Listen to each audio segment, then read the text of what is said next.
Okay, hey guys. So I see the chat already starting, so I'll just take the first couple questions and we'll get started.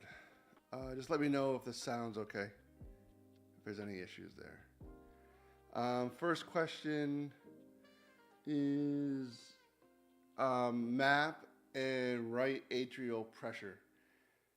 There's a lot of questions I've been getting as far as this one. When we're talking about MAP, venous return, the cardiac output, those things can get very confusing. Keep them separate. They are related, but they're not directly related into each other. The cardiac output curves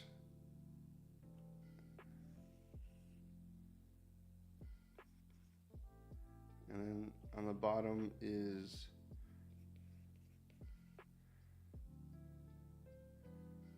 this follows the Frank-Starling curve. This is a cardiac function curve. We also worry about vascular function. Vascular function has to do with venous return and right atrial pressure. And we know that as right atrial pressure goes up, venous return goes down. So that's the first part of that. They are totally separate things. It's because this and this have the same units, we can then put them on a graph together and see where they cross to see where our set point is. What you have to know, what are the ways to alter what happens when you change the function curve that way?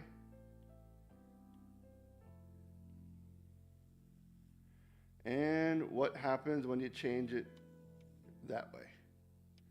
What causes those things to change? And that's what's in those graphs. Same thing for the other side. Right atrial pressure, venous return, how do you increase it? And then likewise the opposite, what happens as it goes down? The key thing with these cardiac function curves, we'll draw here.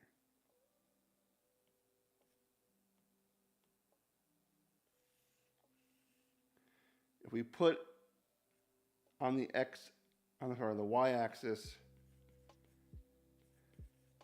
cardiac output in VR again, and we put right atrial pressure here, and I'll just change the colors. Here's our cardiac function graph.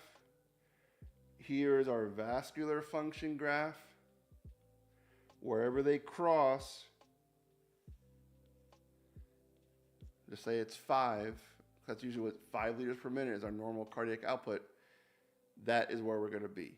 If we alter the cardiac function curve and we make it worse, so I know there's a question here talking about where is it? Changing the cardiac function curve. So that's the next question. They kind of go into each other.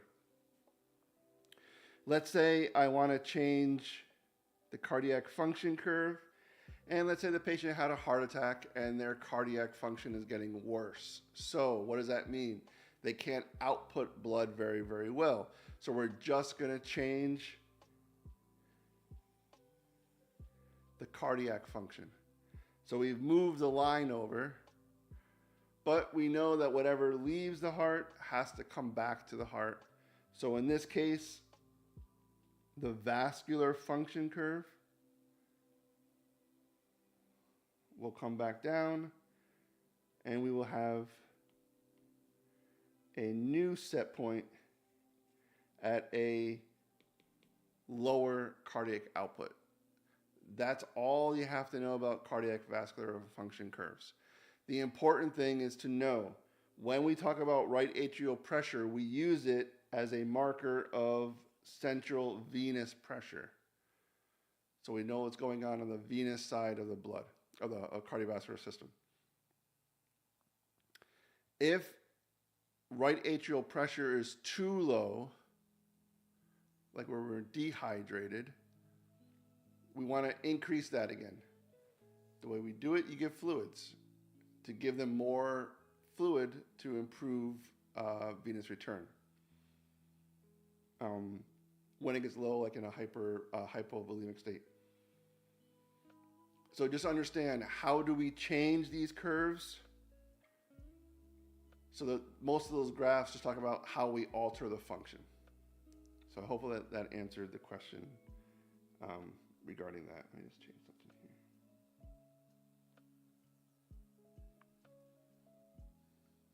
Okay. Next question. Okay, so oncotic pressure and hydrostatic pressure in the plasma. So when it comes to talking about the oncotic and hydrostatic pressures,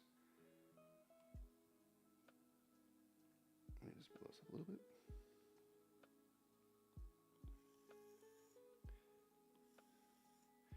We have a capillary here. We have the arterial side, and we have the venous side. Blood comes in this way, it leaves that way. As we start, and this is the blood, and here, interstitial space. We have the hydrostatic pressure of the capillary. We have the hydrostatic pressure of the interstitial space. We also have the oncotic pressure of the capillary, and we have the oncotic pressure of the interstitial space. So when we talk about filtration and how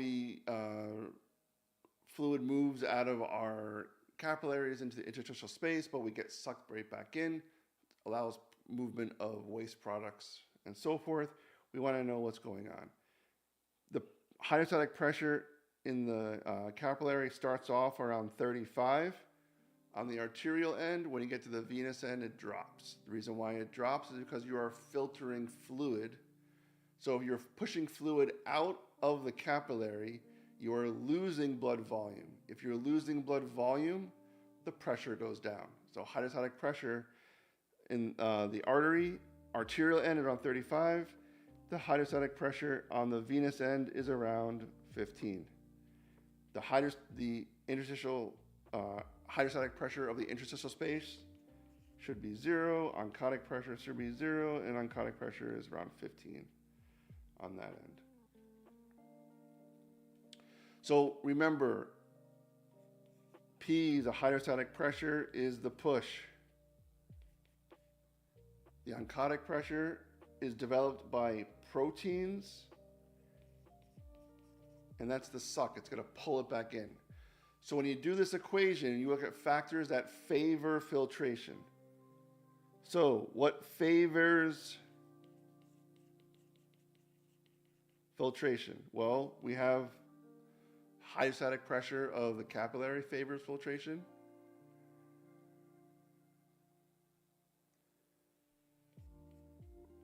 Low interstitial oncotic pressure favors filtration. So PC minus PI. And what opposes filtration is the oncotic pressure of the capillary minus oncotic pressure of the interstitial space. If you put this in an equation and you subtract out the factors that favor filtration minus the ones that oppose it on different ends, you get different numbers. On the arterial end, this whole equation is about positive 15. So on the arterial end, it's a positive number, therefore we favor filtration. We're going to push fluid into the interstitial space.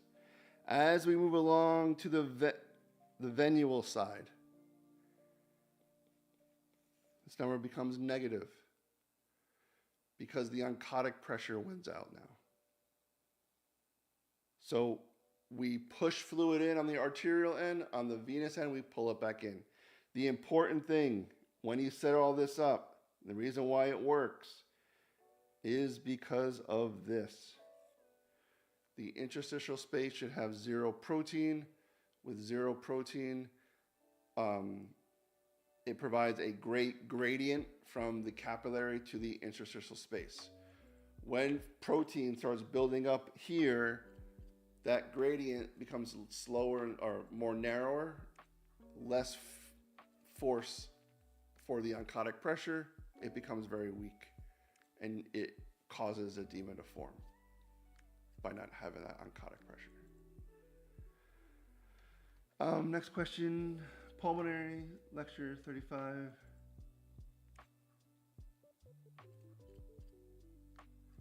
Yeah, so let's talk about the pulmonary vasculature.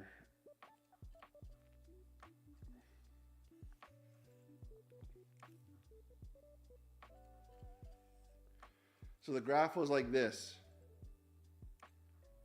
At low perfusion, on the low end of things, let me just change this. This end and this end. We want to operate here most of the time. I think this is the graph that you're talking about, Viana, about the distension. Wait a minute, let me look at slide 35 again. Pull it up.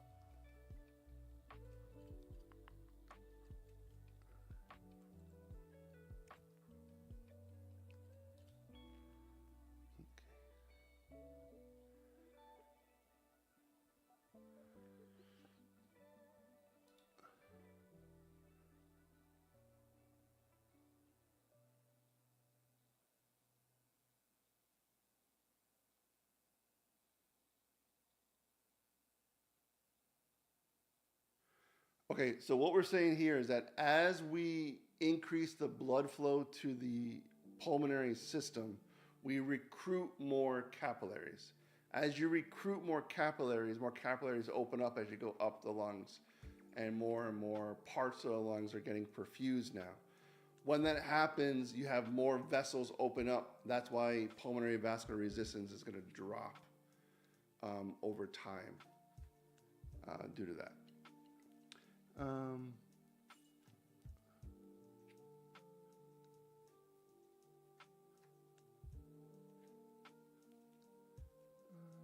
Surface area. Yeah, so pressure drops because of increased capillary recruitment, distension of the capillaries, so more zones open up with exercise, and that's why the pressure drops as you go up.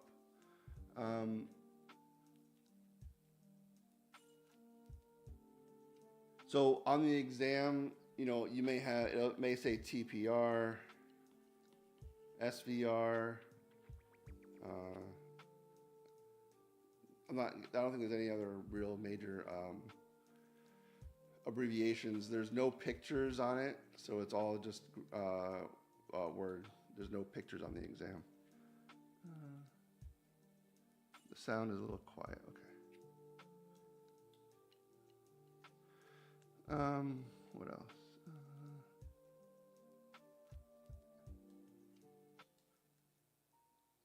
Okay, lower the music a bit. Okay, next question has to do with myocyte versus pacemakers. Okay, so we have our SA node and we have our myocytes. SA node has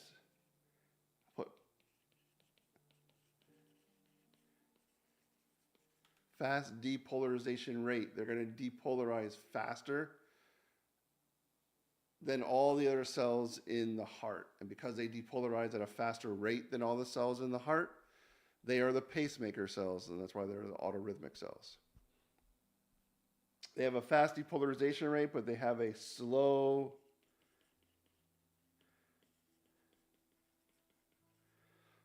action potential. So what does that mean? Put this over time. This slope is the amount of time it takes to get to the peak of the action potential. It's an all or none principle, so they're all going to fire, but they are slow to depolarize as far as the rate at which they depolarize. But I mean, the rate at which they depolarize is fast, but how fast it takes them to get to the potential is slower when you compare it to the myocytes, which have, oops, let me change that.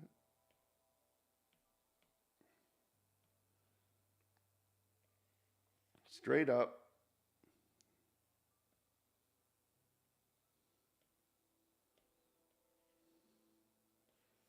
straight up, a little bit of a dipole plateau phase, and then back down again. So, myocytes, if you look at how they depolarize,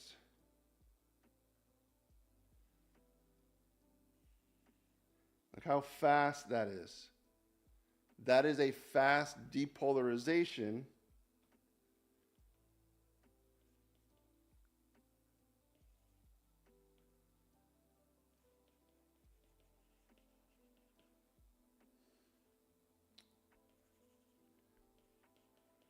Slow depolarization rate, but a fast action potential.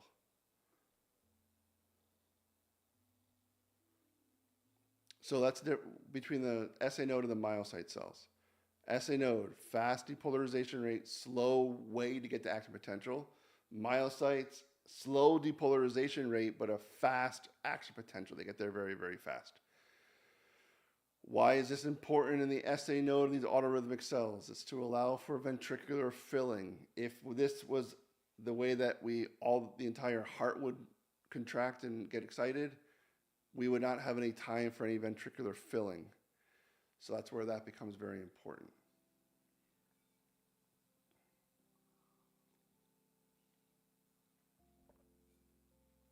Remember what causes this to occur?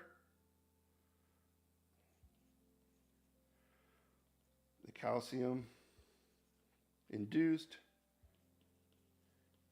calcium release that occurs there, giving you that plateau phase. It's due to the calcium-induced calcium release, where you get an extra bump of calcium from the sarcoplasmic reticulum. The SR dumps more calcium into the cell, making the cell more sensitive to calcium and get a stronger contraction. Let's see where else we are here.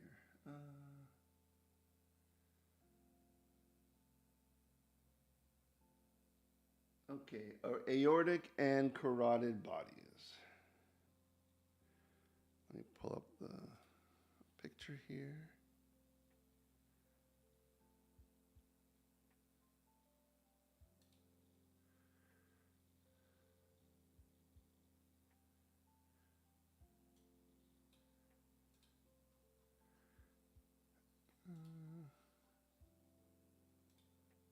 Okay.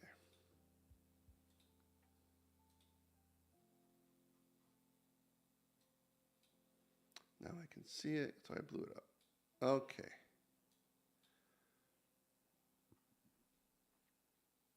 We have aorta, branches up, and we have our carotid bodies, and we have our aortic bodies as well.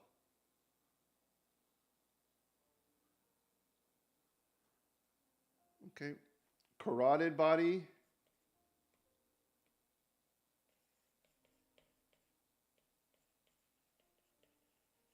glossopharyngeal nerve, aortic body is the vagus nerve.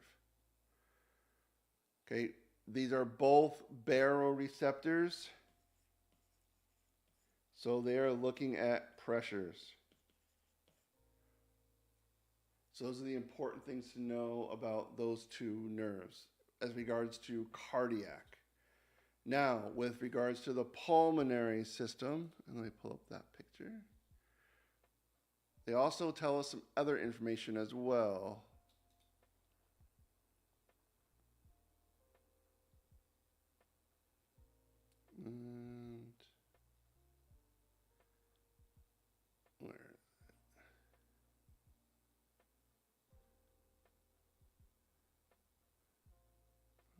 there.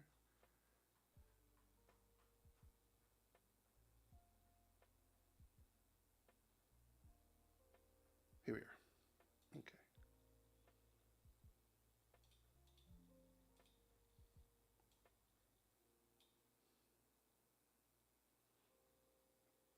Nope, that's not it. The picture I want.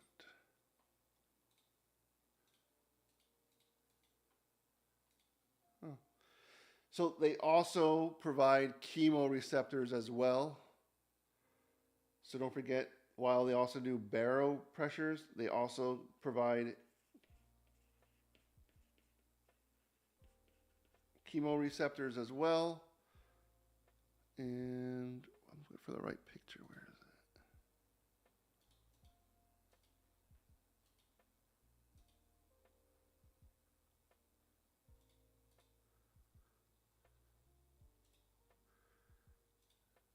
I don't know where it is.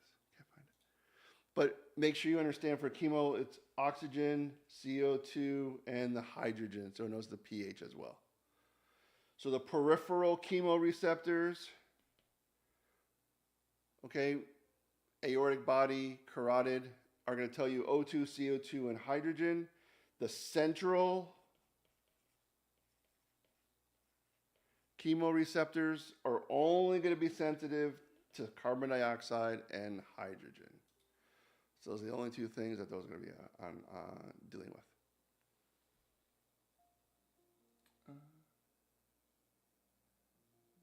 Viana, okay, I think I know what you're talking about. Let me pull up that picture.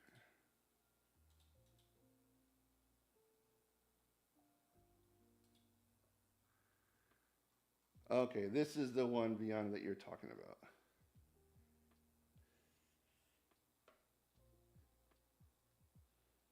Where it's pulmonary vascular resistance on this side. And on the bottom, we have arterial blood pressure. And this comes down like this. And the reason it comes down is that as arterial blood pressure goes up,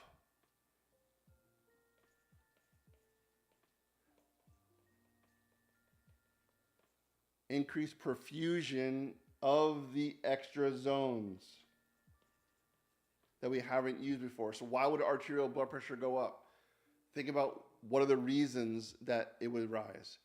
Exercise, fight or flight response, things that would have to require more oxygen to the body, more perfusion of the lungs. So as we recruit more of these vascular beds due to having higher blood pressure to perfuse these higher zones of our lungs, we need to recruit and distend our capillaries.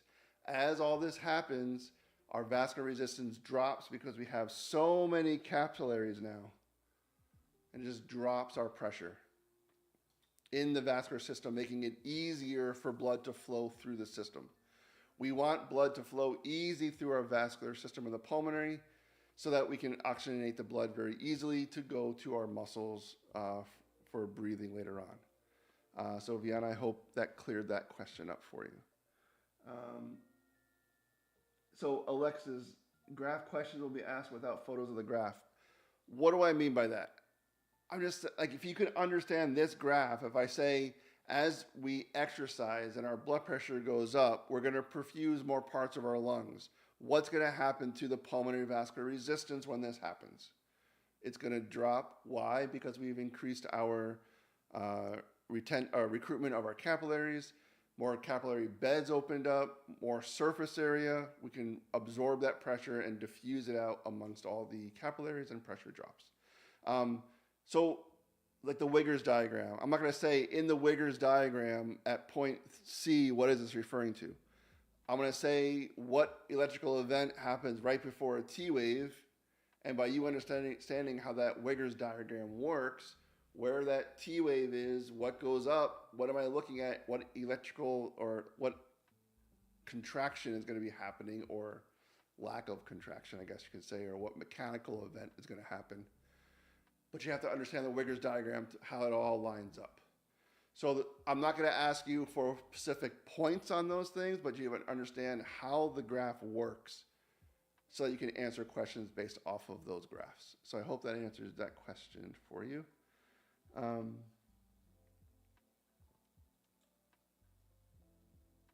So PVR is decreased and doesn't lower blood pressure. We're talking about vascular resistance through the pulmonary system. We're not talking about lowering blood pressure. If we lower blood pressure, we're going to go back up to that part of the graph because our pressure is coming down. Less pressure to pop open those zones of the heart, of the lungs. So we go back up that curve and pulmonary vascular resistance goes up. So keep these terms separate. This is pulmonary vascular resistance. What is the resistance going through the pulmonary system? This is talking about arterial blood pressure. What is going on the systemic side?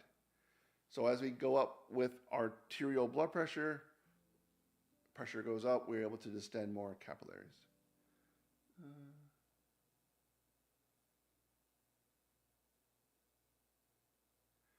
You don't need to know like what's phase 1, phase 2, phase 3, phase 4, but you have to know what each phase is responsible and what ions are responsible for each phase. So if I say depolarization, it's always going to be sodium, except for sound, it's potassium. But if I say what is responsible for the repolarization of the heart, potassium. What's responsible for the plateau phase, calcium. Know those things. Know why the plateau phase is important for calcium. What does it do? So that's what's important for that.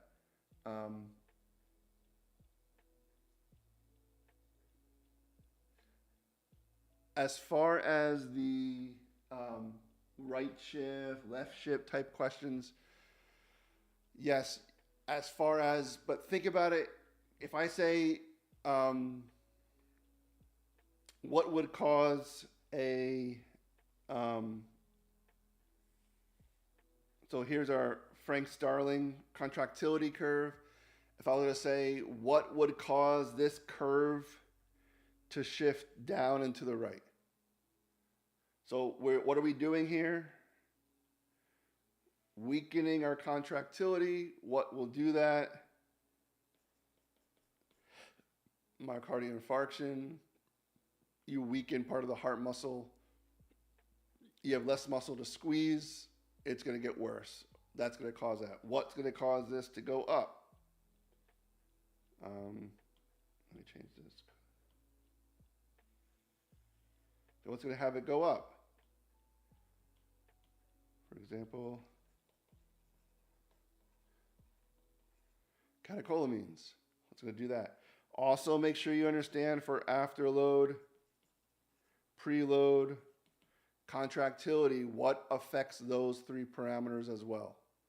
So make sure you understand afterload, preload, and contractility. Make sure you understand what factors are influencing those three parameters as well, and which way that curve is going to go with regards to if you altering afterload, what happens to stroke volume, what happens, as you alter these three things, know how they all go to stroke volume.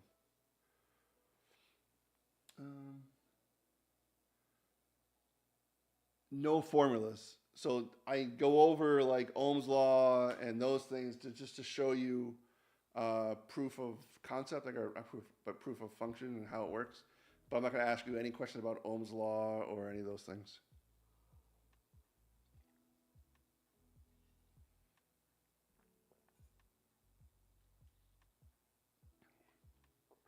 So what else is any questions? Okay.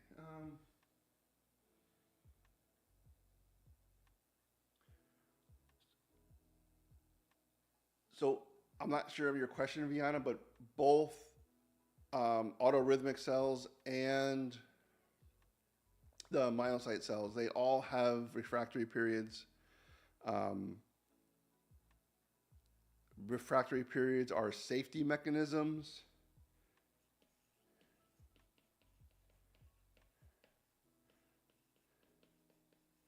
Okay, we don't want any extra beats popping in there that will cause the heart to go into a bad heart rhythm.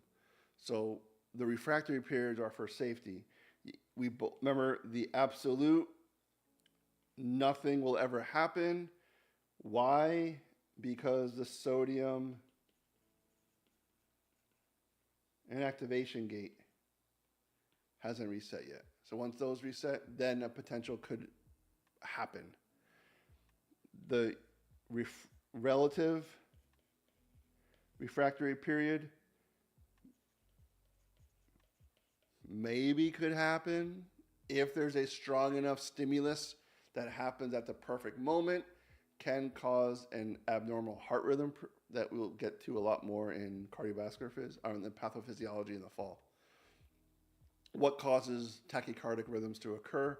One of them is something happening during this relative refractory period. But the principles are the same thing we learned in Unit 1. So in the relative, some sodium gates have reset.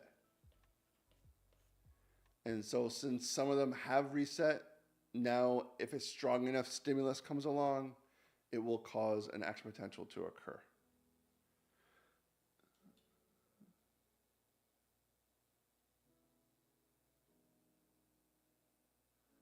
Okay, intrinsic and extrinsic pathways.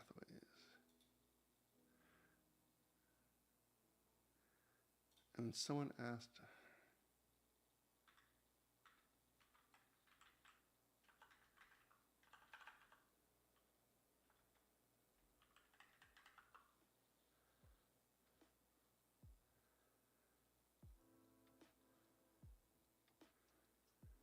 someone also asked a question about diastasis, but I'm not sure if that's the right word that you wanted for that. So we just find the blood one.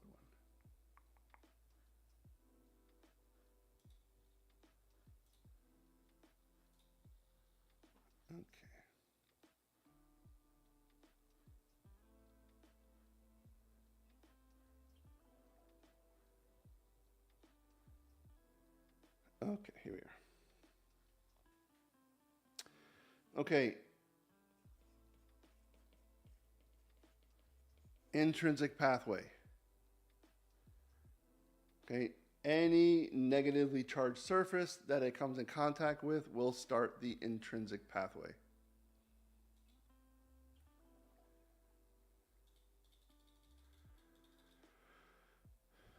The intrinsic pathway, key thing is it has a lot to do with calcium in this one. You don't need to know everything else about it, but for now, just know that the intrinsic pathway is when the blood is exposed to a negatively charged surface, that triggers the intrinsic fat pathway. The extrinsic pathway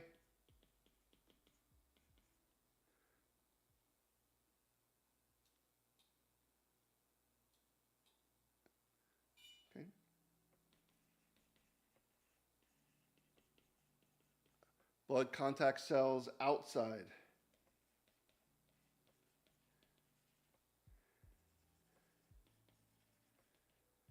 So this is the endothelial pathway. This is extrinsic.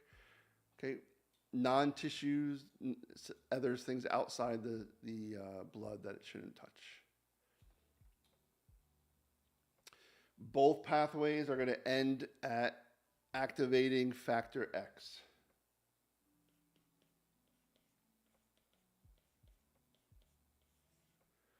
And this starts the common pathway.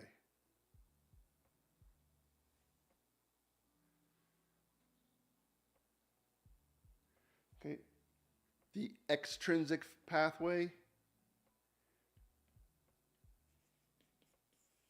is PT-INR. Is your coumadin. The intrinsic pathway is looking at your partial thromboplastin time, PTT.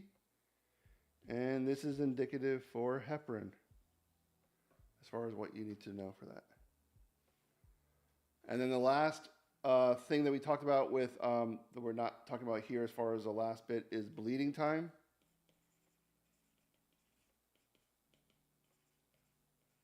And that is looking at aspirin function.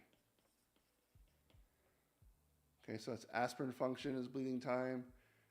Extrinsic pathway is prothrombin time, INR, PT-INR. And the PTT is looking at your intrinsic pathway, and that has to do with heparin. What else?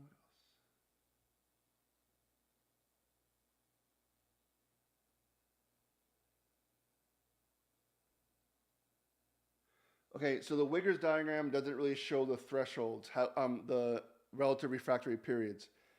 The key for the refractory periods is this. Let's draw our boxes again.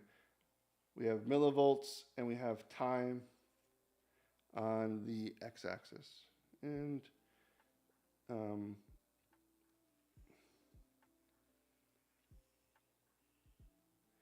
so here is the myocyte. And let's put our numbers in. -70, -55. And remember, -55 is the threshold. It's not a great picture of it, but you'll figure it out. The refractory period is going to be the absolute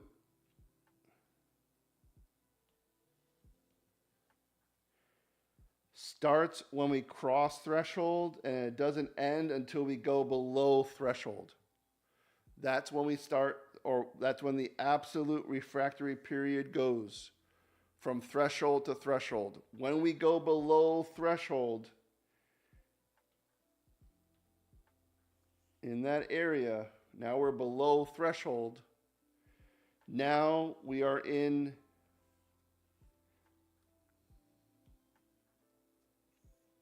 this starts when we get below threshold, the relative refractory period. It has to do when you get below threshold. That's when everything resets. Numbers needed to memorize for the exam. I don't think so. I don't think there's any numbers you have to memorize.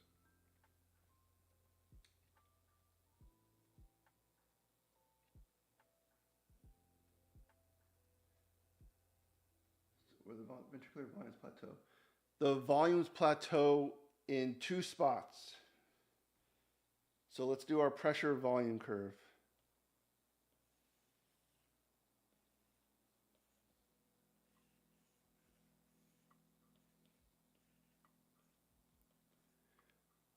Okay. Volume plateaus essentially there and there. There's no volume movement because this is the volume on the x-axis, and they're not moving, but we know the cardiac cycle follows that direction. So the 2 points that there is no volume of blood changing in the ventricle is during isovolumic contraction on the way up. Now we're generating enough pressure to overcome diastolic pressure. Or on the way down, which is isovolumic relaxation. Now we're lowering the pressure in the ventricle, making it drop so it comes below atrial pressure. Once it goes below atrial pressure right here, now we start filling again. And we're filling the left ventricle so it can squeeze blood to the whole body. So those are the only 2 points that are where ventricular volumes are going to be stable.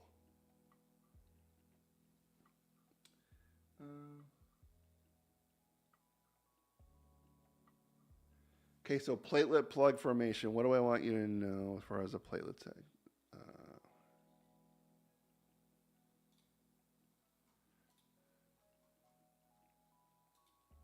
You don't need to know all of those receptors for each phase.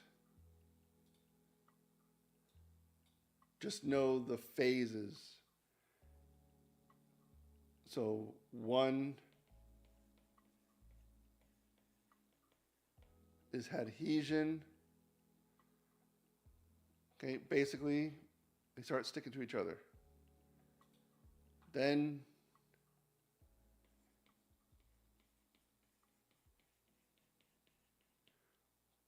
They start releasing factors that promote hemostasis. And then finally, we have the third phase, which is aggregation.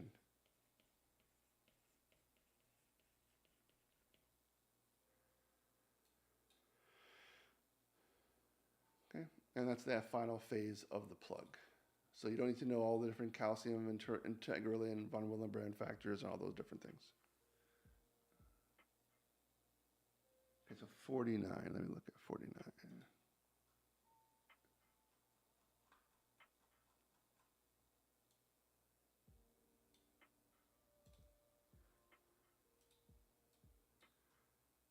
Okay, let me see here.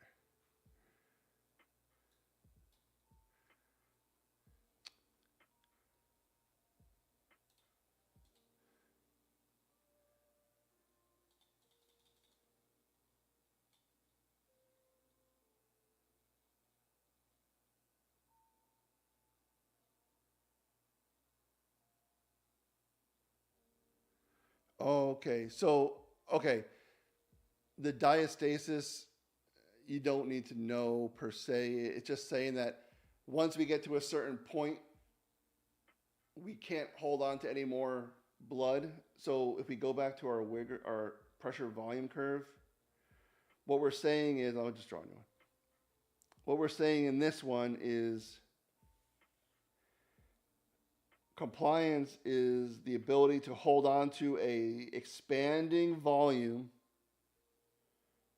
and eventually at the end it starts to curve up right there. What we're saying here is that as we get to a certain point of volume, our compliance starts to reduce, gets smaller, decreases, and ventricular volume plateaus, and we start to stop filling. So it's diastasis is really referring to this area right here. When compliance, you see how we're starting to move up there? That means compliance is getting decreased because our pressure is starting to increase as the volume goes up. And that is what diastasis is basically just referring to.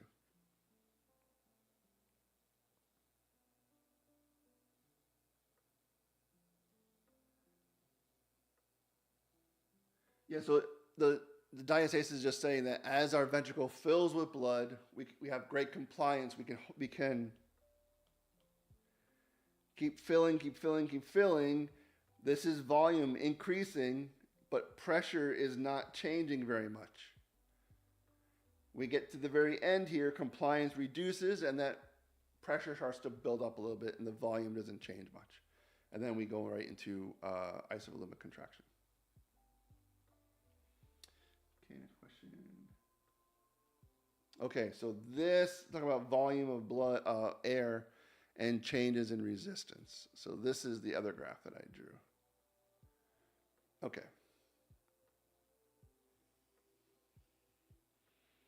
Okay, we have pulmonary vascular resistance on the y-axis, and we have lung volumes on the y-axis. In this type of setup, at low lung volumes, pulmonary vascular resistance is high. As we start to increase our lung volumes, let me just get rid of this. Just draw this. As we increase our lung volumes,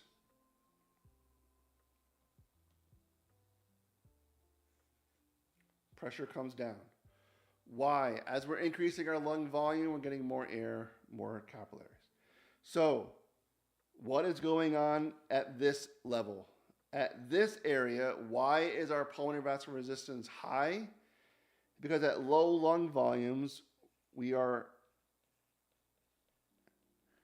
compressing the vessels. Do I have a good picture of this? Not really. So at low lung volumes, so remember, in the pulmonary system, as you increase the air in the lungs, the pressure goes down in the alveoli. At these low lung volumes, there's not a lot of air in those alveoli. Because there's not a lot of air, the pressure is very high in the alveolus. And when that pressure is high in the alveolus, it can compress those little capillaries that surround each one. So at these low lung volumes,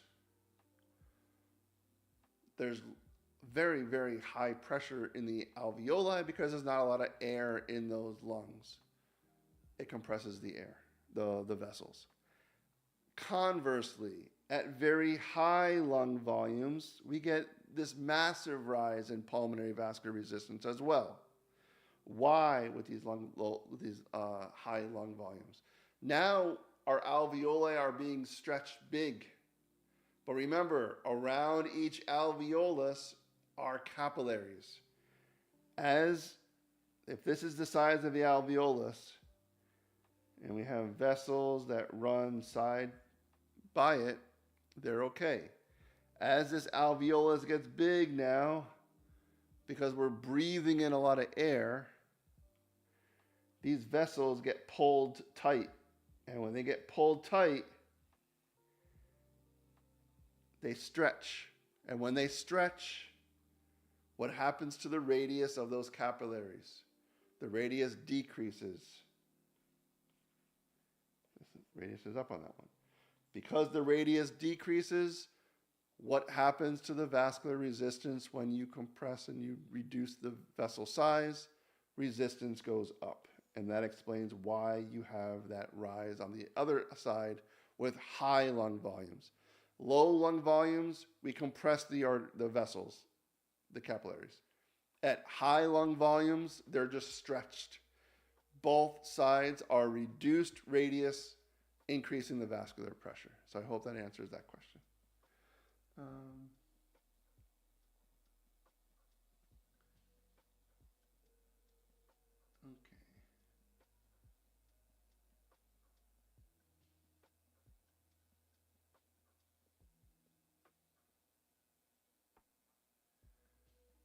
So Valentina, some videos they do different things the way they teach it, but an S4 before an S1 is going to be atrial kick. An S3 is always going to be a stiff ventricle, because it happens after systole when the heart's filling.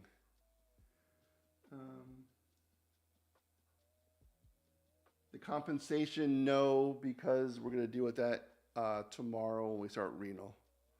We put the whole piece together, and then we'll talk about compensation. We just learned about the pulmonary side of the respiratory side of the acid-based stuff.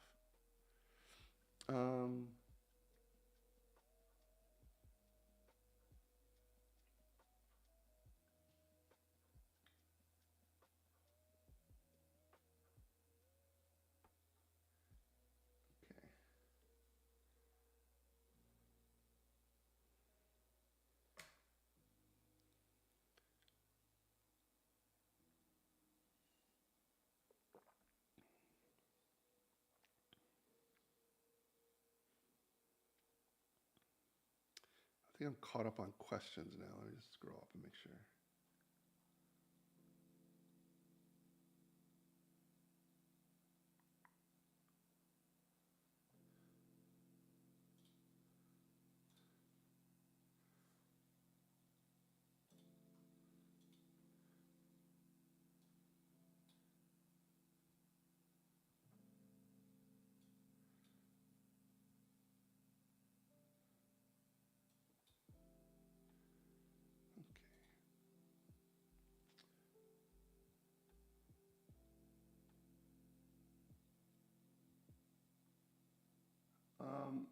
No ABGs on the exam. We didn't really go over ABGs, so there won't be any labs on those. And disease states with respiratory cardio problems. If there's any disease state questions, I'll explain what it is about that disease state that I want, that the question is going to be asking about. So it'll be a part of it.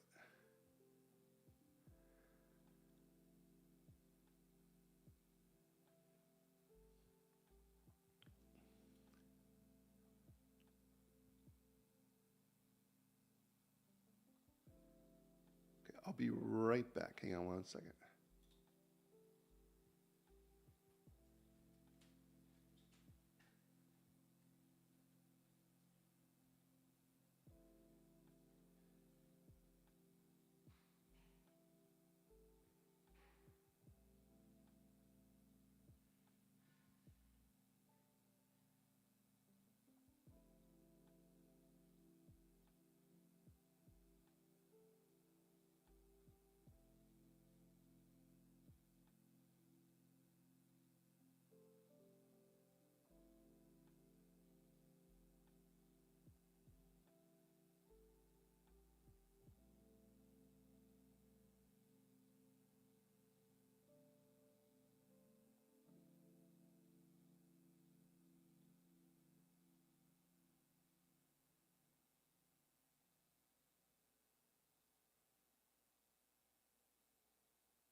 Okay, so let's see if there's any questions.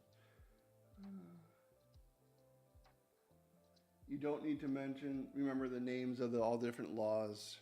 Just understand, like, it's just building blocks into bigger things as far as proving why flow is the way it is, why resistance to flow is the way it is, why the radius is so important, and stuff like that. Do you guys like this contrast of colors with the black background and the different, like the neon drawing colors? Let me know, because I like this contrast. I just don't know how it shows up on your end.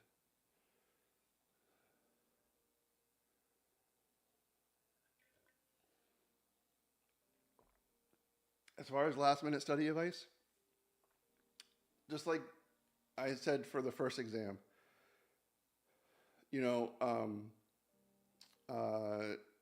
definitions are the big thing. Know the definitions. Know what afterload, preload, contractility, compliance are. Know how they are altered.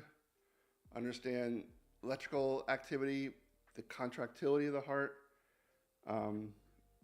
So you have your electrical.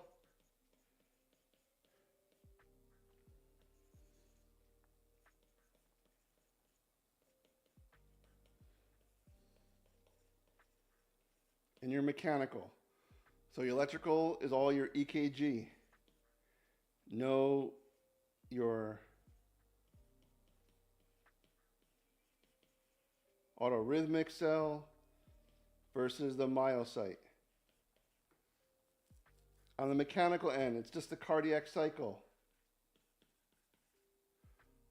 Systole, diastole, what's going on in systole? You have isovolumic contraction, rapid ejection, slower ejection, isovolumic relaxation coming back down, rapid filling, slower filling, and it all just repeats itself.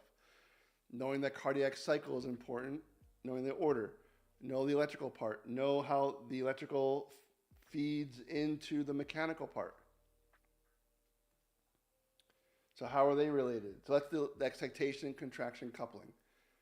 Now you get to that step.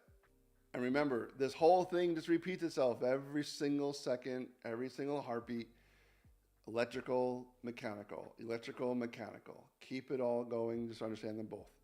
Then it comes to the Wigger's diagram, just puts things together with sounds that you hear, what's going on with volume changes in the heart, and so forth. So those are good diagrams to know.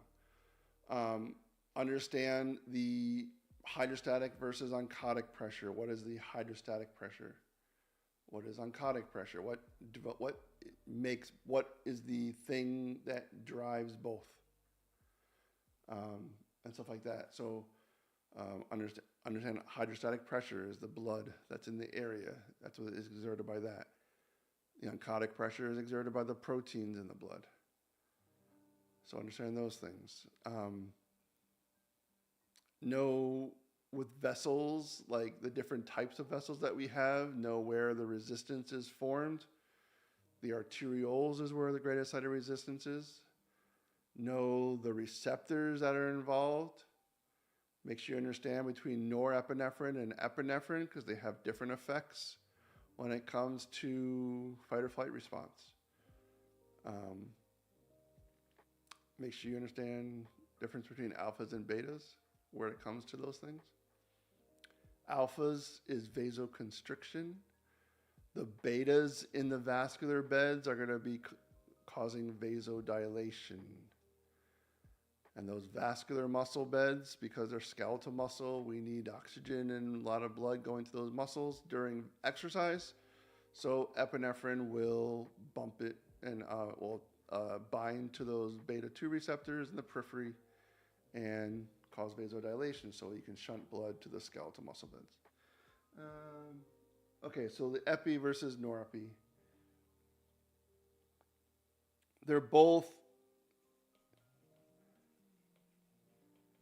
adrenergic, so they're going to be alphas and betas.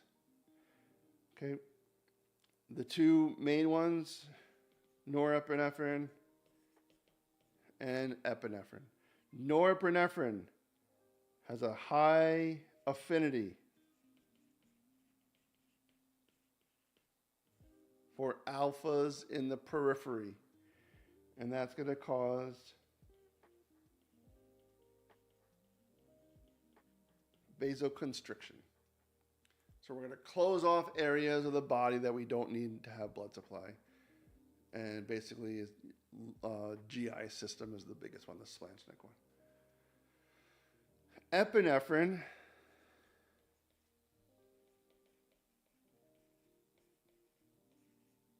for beta 2s, okay, and those beta 2s are in the skeletal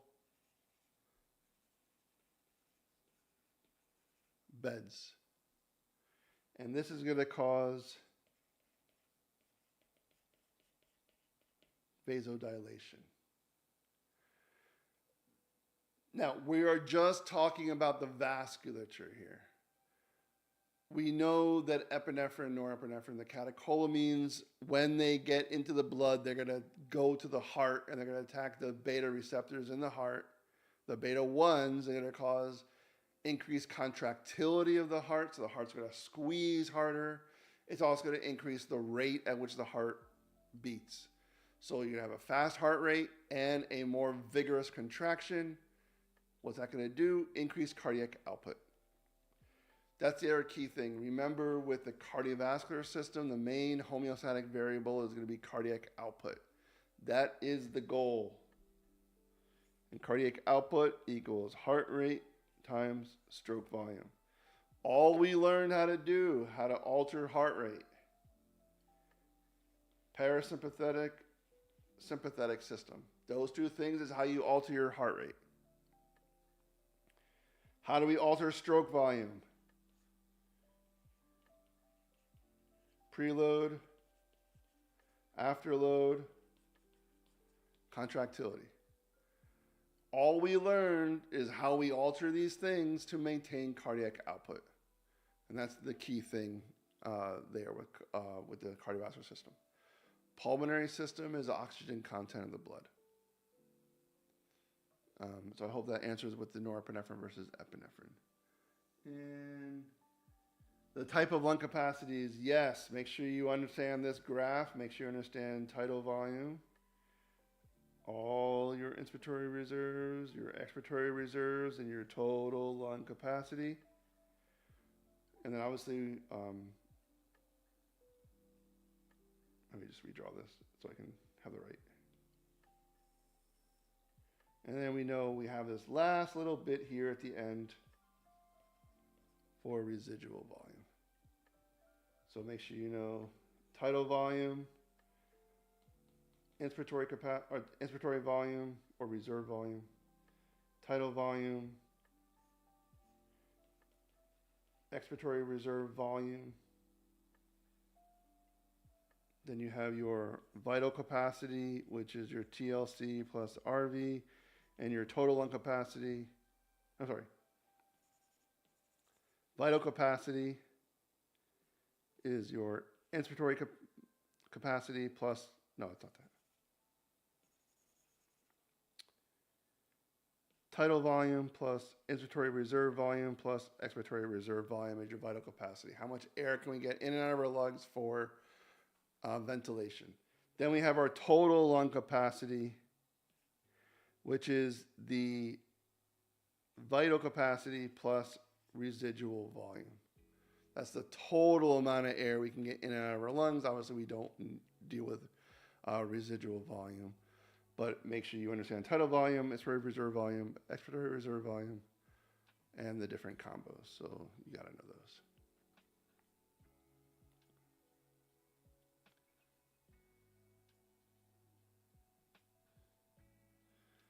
See if there's anything else I missed.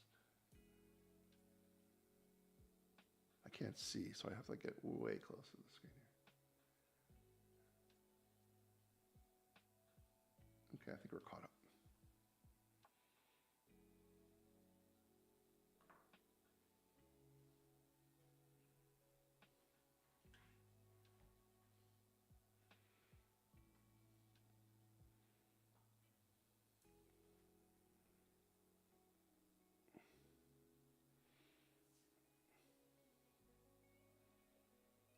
Let me review these PowerPoints. Is there anything else?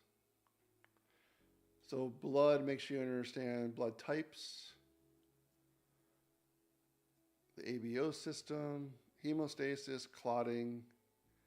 Those are the big ones for that one. Pulmonary,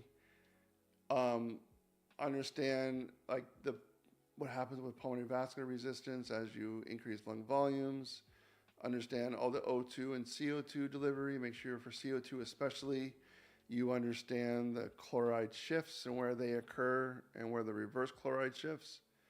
And make sure you understand how you adapt to altitude. That's there as well.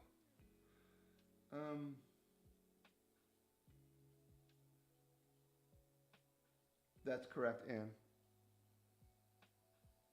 The peripheral will also do O2, CO2, and pH. The central will only do CO2 and pH.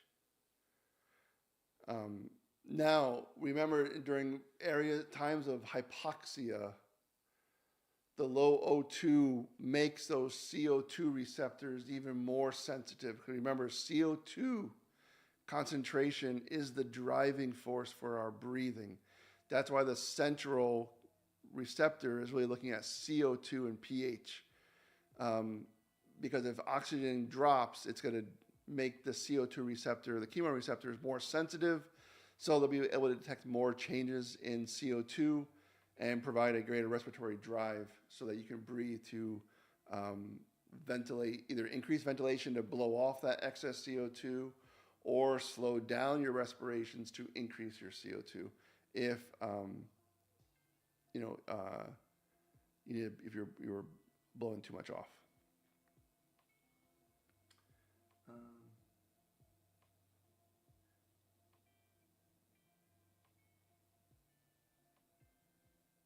because you don't need to filter your blood. Think about things like filtering and digestion. So filtering of the blood happens by the kidneys, digestion by the GI system. When you are exercising or running away from a bear, you don't need that blood going to the kidneys to be filtered. You want it to go to the skeletal muscle beds. So that's kind of where that is coming from. For the oxyhemoglobin curve, make sure you do it. Yes, you have to know pH, temperature.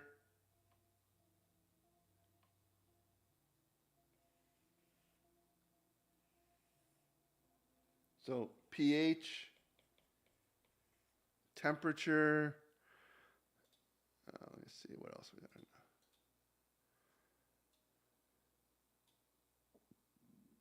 Let me pull it up right now.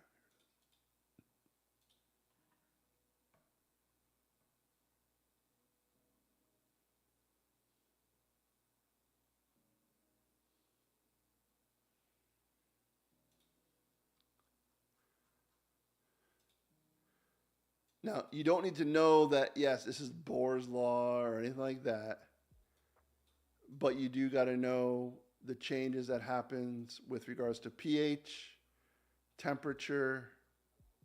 That's it, just those two, pH and temperature. Yeah, those are the ones. Yeah, pH and temperature and how they affect that curve. Also, remember the word affinity and how it relates to things. So if I say something has a high affinity or an increased affinity, it's going to hold on to it. If I say something has a decreased affinity, it's going to let go of it. So think about affinity when it comes to oxygen and hemoglobin, when it comes to the lungs and the tissues. We want a high affinity for O2 in the lungs so that we can bind oxygen to it. And we want to offload that oxygen in the tissues.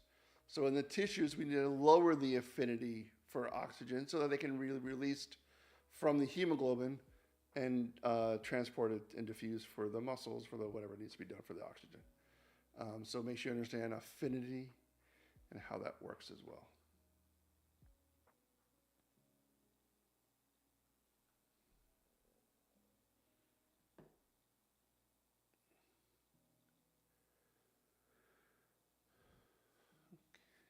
And you do also have to know the adaptations to altitude that we do to increase our oxygen carrying capacity of the blood.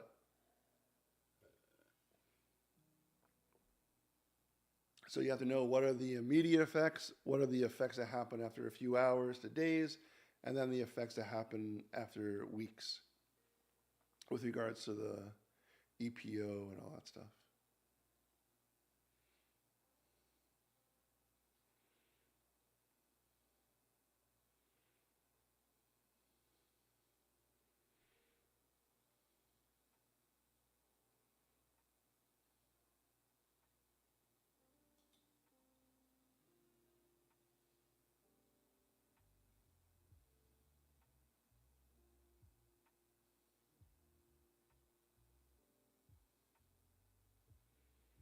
Any other last minute questions?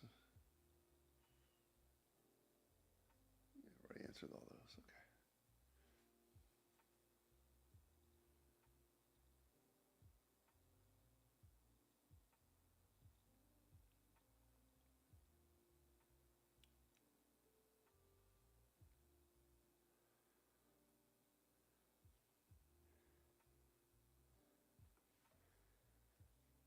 You're welcome. So I switched to Notability, the note-taking app. That's what I'm presenting on now. So I may start using that more for you guys. I'm not sure what apps you guys like or you prefer, Notability or GoodNotes.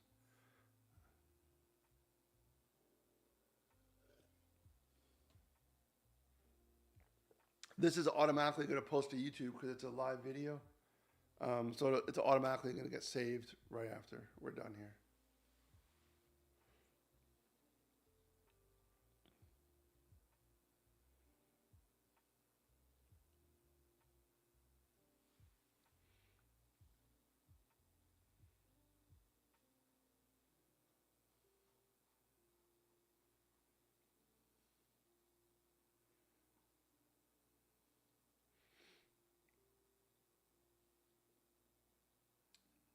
The, the selfish reason why I like Notability is because I can put stupid GIFs in there now on the fly.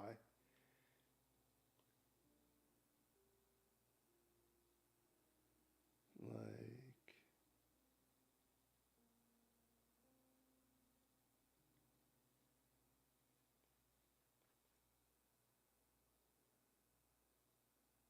here, like this one.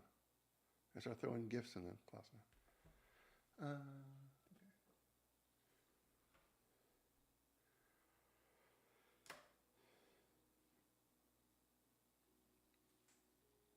Any other questions? If not, we'll wrap up early. But the video will be posted right afterwards. You guys are going to do fine. I'll stick around for another minute or two. If there's no more questions, we'll end it. But otherwise, you guys will do great. We'll see you all in the morning.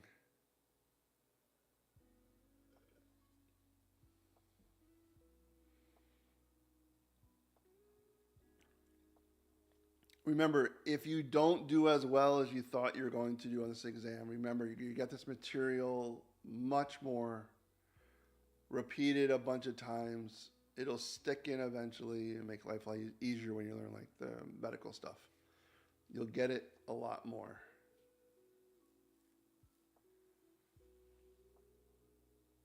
So don't feel bad if you don't get it right now. It'll come later on. You guys aren't gonna be PAs and AAs tomorrow. You got 24, 25 more months. So.